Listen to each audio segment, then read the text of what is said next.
Dari lantai dasar Gedung Sosial Budaya Jakarta Islamic Center, tepatnya di kantin Jakarta Islamic Center. Assalamualaikum warahmatullahi wabarakatuh. Alhamdulillah, senang sekali bisa ketemu lagi bersama Bang Dipo Usman hari ini. Tentunya kita masih dalam suasana bahagia, sehat walafiat.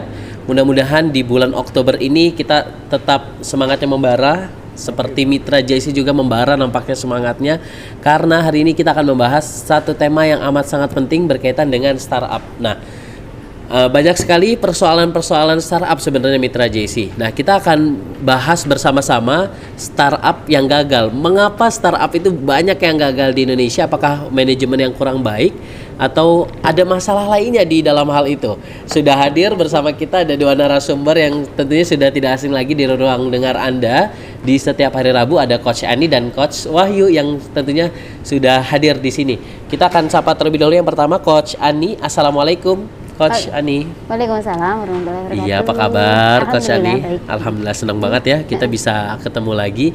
Dan di sebelah kiri Bang Dipo ada Pak Wahyu atau Coach Wahyu. Assalamualaikum Coach. Waalaikumsalam warahmatullahi wabarakatuh. Iya, alhamdulillah, gimana, sehat? Alhamdulillah sehat, Mas. Iya, alhamdulillah di pagi hari ini nampaknya sudah ditemani oleh secangkir teh manis atau air hangat. Mudah-mudahan menambah keceriaan pada pagi hari ini, yang tentunya menambahkan semangat jiwa raga untuk para pengusaha muda. Dan untuk Mitra JC, kami juga mengundang untuk Anda yang ingin berpartisipasi baik melalui SMS Center ataupun pesan singkatnya atau interaktifnya di 08121554988. Kurang lebih 30 menit ke depan kita akan membahas seputar masalah mengapa startup banyak yang gagal. Untuk itu kita berikan materi pertama akan disampaikan oleh Coach Wahyu. Kami persilakan. Oke. Assalamualaikum warahmatullahi wabarakatuh. Mitra IGIC dan sahabat bisnis yang saya hormati.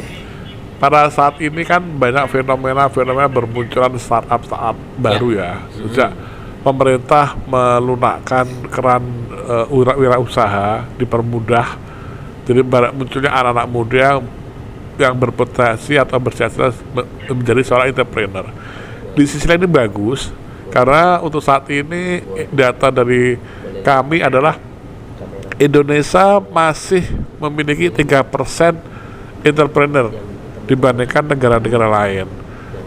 Filipina, Singapura saja kurang lebih sudah 14% ya dari jumlah entrepreneur di negara dia. Nah, Indonesia ini akan mentargetkan jumlah entrepreneur di Indonesia itu sekitar lebih dari 14%. Mudah-mudahan di tahun ini sudah mengalami peningkatan. Untuk itulah bermuncullah startup baru.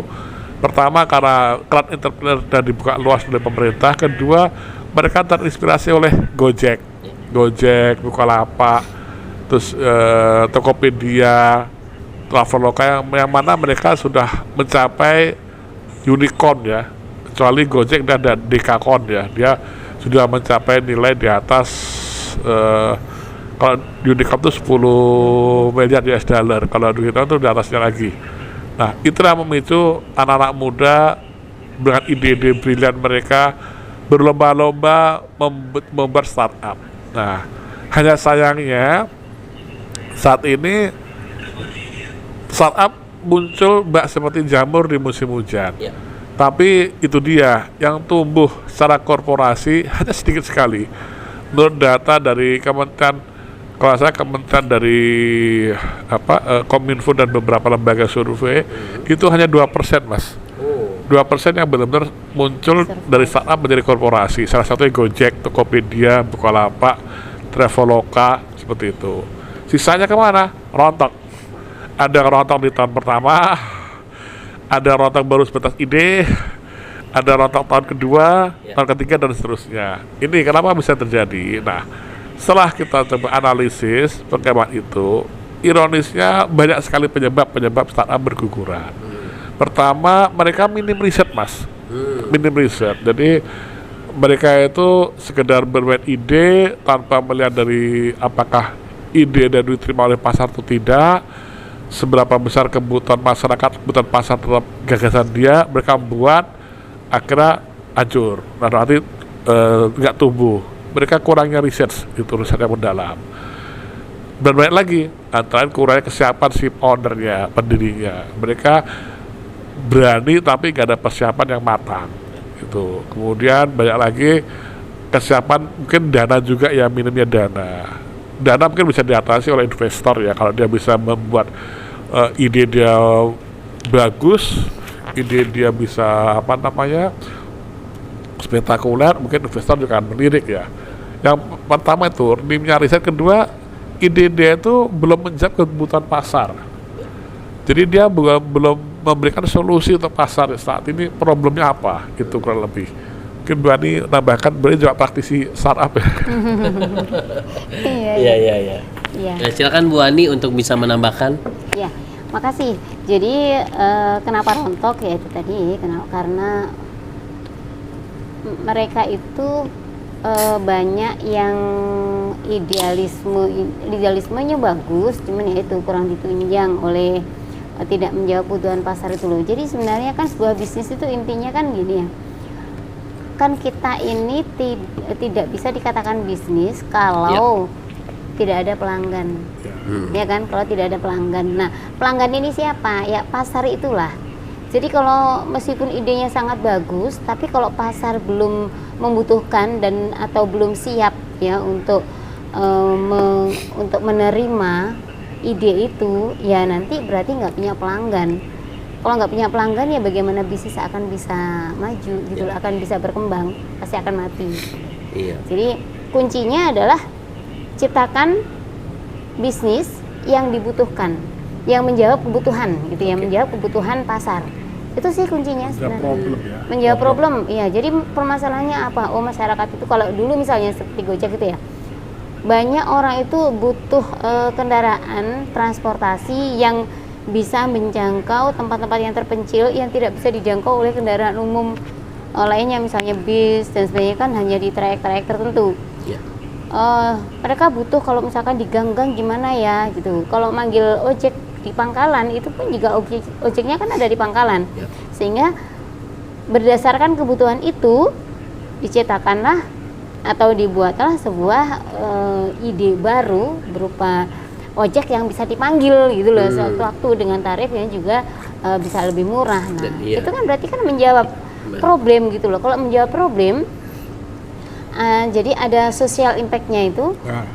Ya, jadi kuncinya adalah social impact ya. Jadi ada kemanfaatan bagi sosial, menjawab persoalan sosial. Jadi bisa kalau sosial yang dituju masyarakat umum ya, yang dituju dan banyak membutuhkan, maka nanti pelanggannya bisa menjadi banyak gitu. Baik.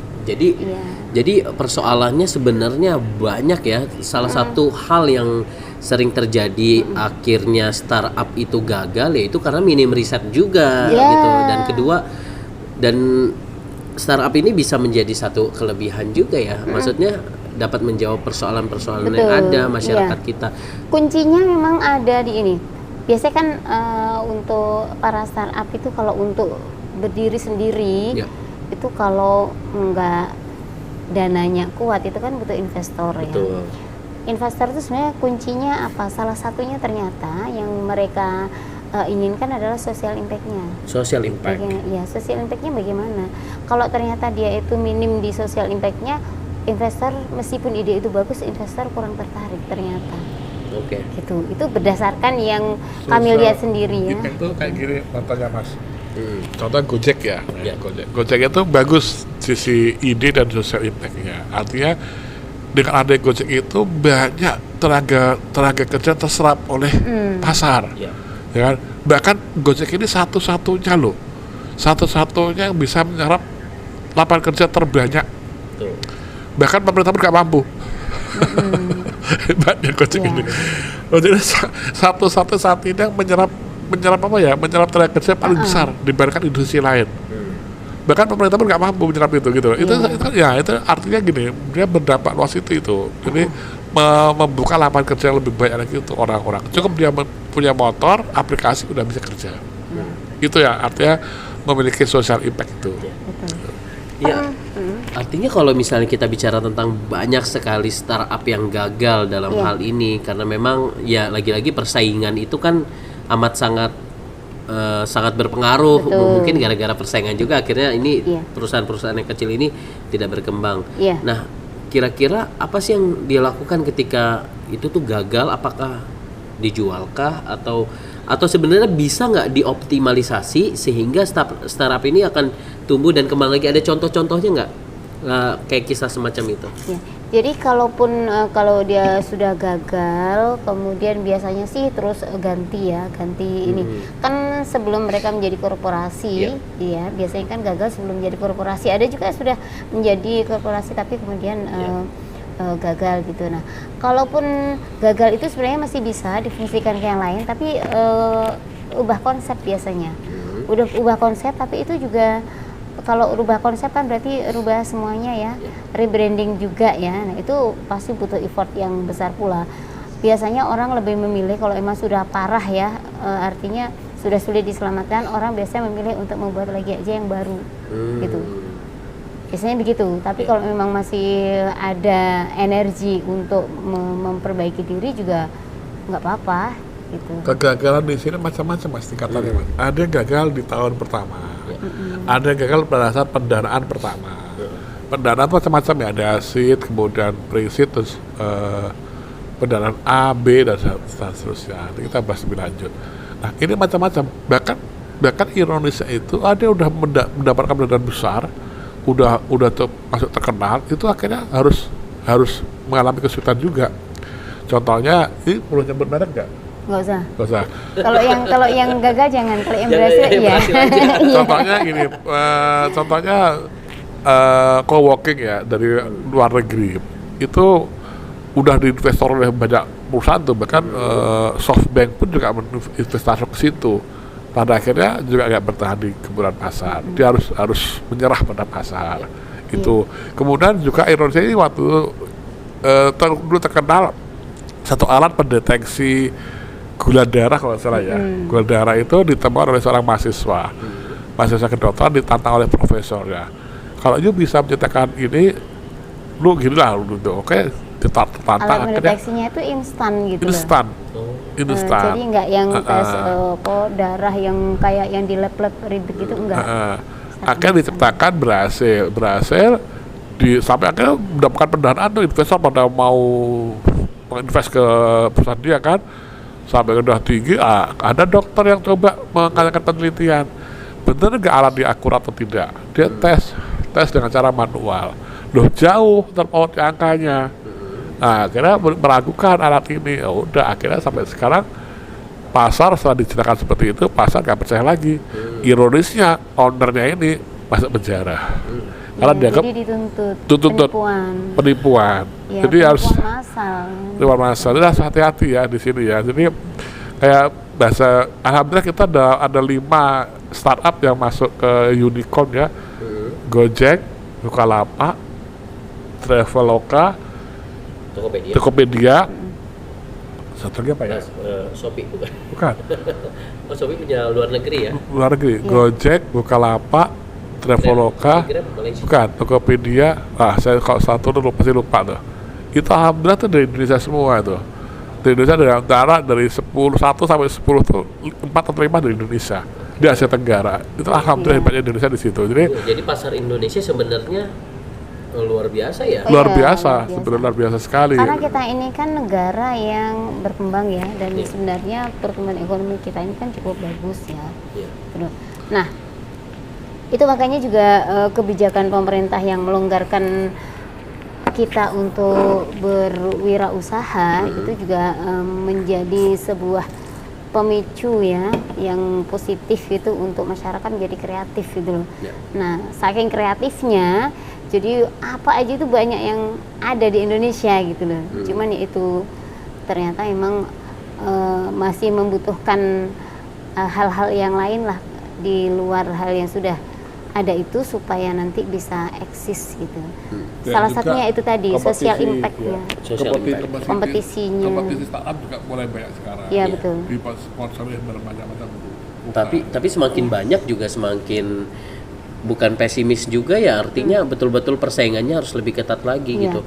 Nah, tapi ide-idenya itu luar biasa anak muda ide-ide itu. Seleksi alam makanya kan. Iya, akhirnya seleksi alam gitu yang bertahan yang kuat gitu. Betul. Jadi makanya kalau yang pertama kali dilihat itu apa? Lihatlah dulu pasarnya. Selain Pasar. dari itu ya, karena ada ini teman punya produk itu drone ya. Drone saat presentasi dia bagus sekali. Ya. Tapi ternyata investor kurang tertarik karena apa? Karena ternyata social impact-nya itu kecil, gitu. Sebaliknya ada yang sederhana itu sebuah crowdfunding gitu ya, seperti Kita Bisa, tapi ya kurang lebih seperti itu justru tertarik ya. Judges itu tertarik karena apa, dilihatnya social impact-nya besar, gitu. Jadi kalau social impact-nya besar nanti akan membiayai anak yatim, membiayai pembiayaan. sosialnya besar itu investor senang gitu. Oh begitu ya? Iya, malah suka seperti Malah itu. suka investor Karena biaya mereka berpikir bahwa ya seperti ini itu jarang untuk jatuh, jarang untuk gagal. Tapi kalau yang tadi itu temen yang bagus sekali. Jadi dia tinggal merubah konsep aja sebenarnya. Konsep drone-nya sudah bagus untuk nanti ini untuk siapa, pasarnya untuk siapa, tinggal itu aja. Kalau waktu itu kan pasarnya pemerintah, kan pemerintah kan terbatas sekali ya gitu ya. Sebetulnya gini, waktu kemarin kita kemarin teman kita ya yang drone itu ikut kompetisi itu. Andai kata dia bilang waktu itu tidak pemerintah aja, mungkin dia malah lolos. Karena waktu itu yang kayak kami sayangkan, dia hanya bilang pemerintah aja. Padahal drone itu bisa multifungsi. Dia khusus drone air. Saya bilang, loh, drone air itu kan ke swasta juga bisa. Artinya apa? Mencari ke laut, misalnya mencari kapal tenggelam, ya kan? Bisa masuk ke tim SAR atau mencari potensi-potensi minyak bumi yang di dalam laut, ya kan? Atau bisa mencari orang tenggelam. Jadi nggak sekedar dia waktu itu sampah ya. Sampah. Jadi jangan berpikiran sempit cuma sampah aja. Anda bisa ke luar bidang yang nggak terpikirkan oleh manusia. Mencari harta karun, mencari kapal tenggelam, mencari orang tenggelam, apapun yang nggak bisa ditahan oleh orang kan, itu kan fungsinya kan pengganti manusia kan. Daripada manusia harus nyelam ke air, cukup drone aja mencari dalam air tuh. Oh ketahuan ini di sini lokasi baru, setelah ketemu orang datang.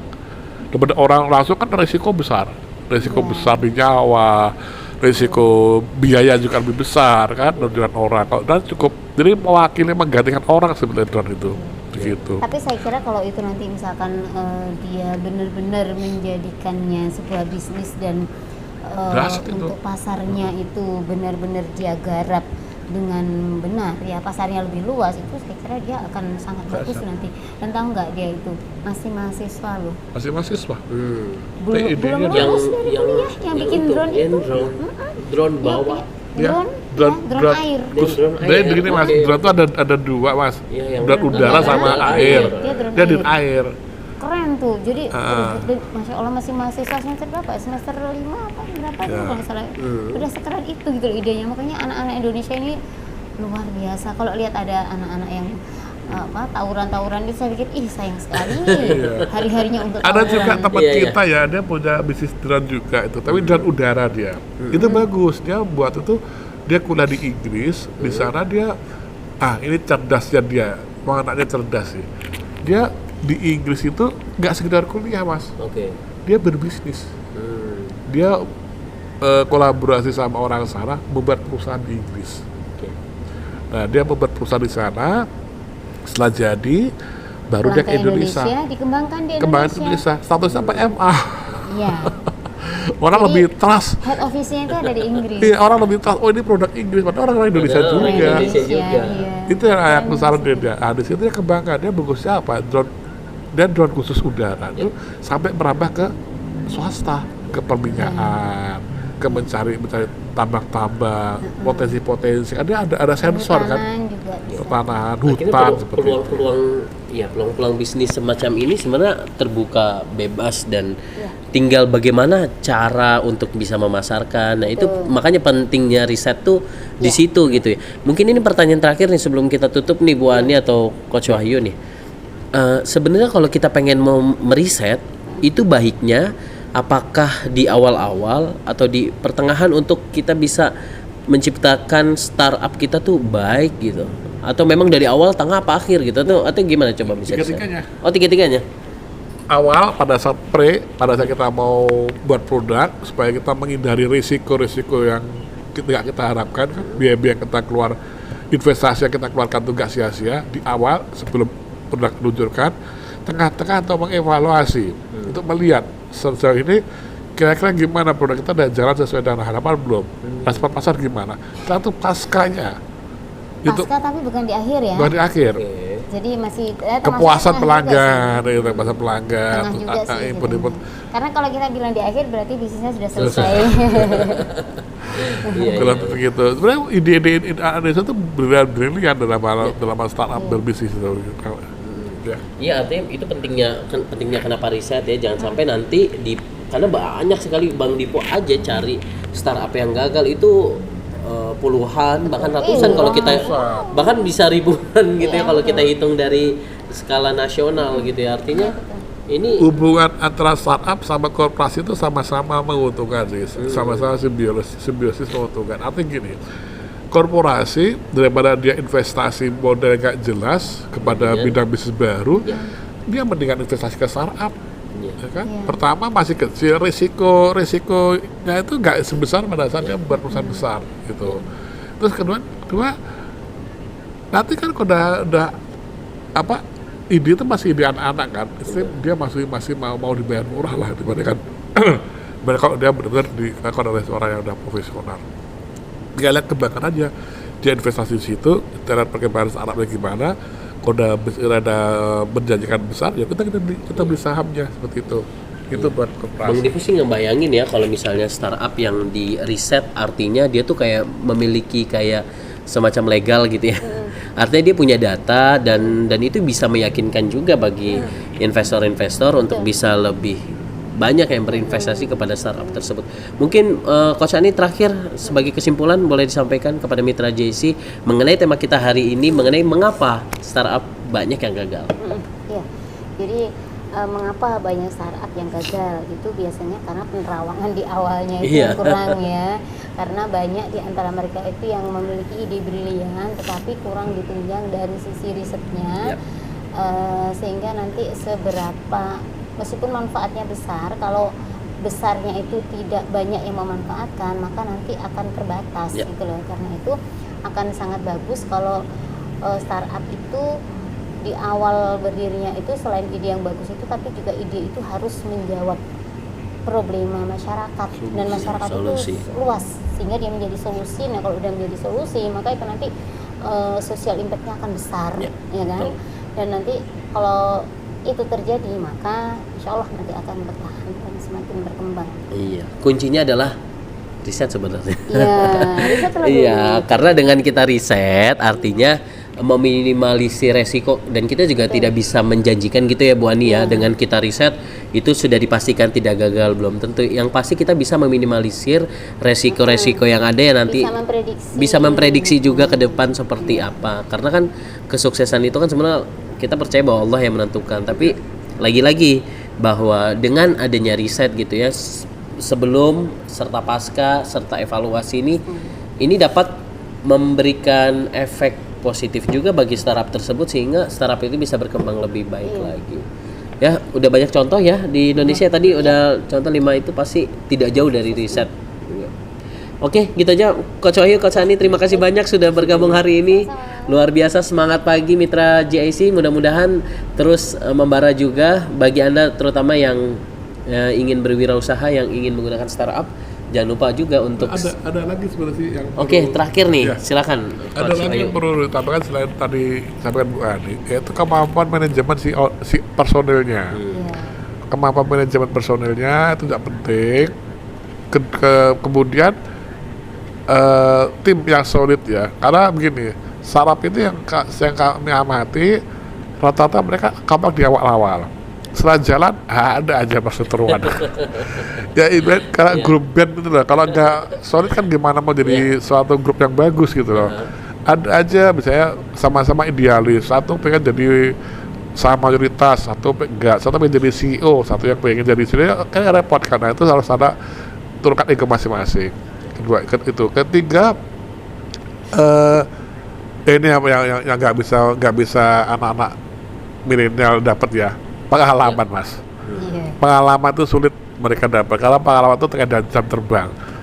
Mendingan cari partner yang atau cari penasihat yang memiliki pengalaman dalam mengelola perusahaan. Itu lebih bagus karena mereka memberikan advice yang jauh lebih berkualitas dibandingkan dia ada sekedar ide dan berani tampil melangkah. Itu udah cukup bagus sih, berani tampil melangkah itu udah kita acukin jempol lah dibandingkan anak-anak muda yang hanya bisa mengeluh ya kan, hanya bisa menyalahkan keadaan seperti itu. Ini udah Itu cukup contohnya bagus. salah satunya yang drone laut itu juga Keren itu. anak mahasiswa juga ya. Iya, mahasiswa. Ya baik Mitra JC, tentunya kalau kita bicara mengenai membangun sebuah startup, ada baiknya kita juga belajar dari kesalahan pemilik startup yang ada gitu ya, yang bisa menjadi pelajaran agar kita tidak terjadi pada kita juga gitu. Jadi karena banyak startup yang muncul kemudian dalam waktu 1 tahun berjalan terpaksa harus gulung tikar gitu ya karena tidak mampu menjalankan bisnisnya. Nah untuk itu Bang Dipo sih sarankan Mitra JC sebelum membangun startup atau ingin konsisten startupnya ya dikelolalah dengan secara profesional, dengan mungkin dengan cara di riset dulu jadi ketahuan masalah-masalah apa nanti yang terjadi, ramalan apa yang ke depan atau prediksi ke depan itu seperti apa agar bisa meminimalisir kesalahan yang ada. Oke, saatnya Bang Dipo Usman pamit undur diri. Terima kasih Coach Wahyu, Coach Ani. Salam buat keluarga di rumah, mudah-mudahan selalu sehat walafiat. Dan Mitra, saatnya Bang Dipo Usman pamit undur diri. Billahi taufiq wal hidayah. Wassalamualaikum warahmatullahi wabarakatuh. Waalaikumsalam.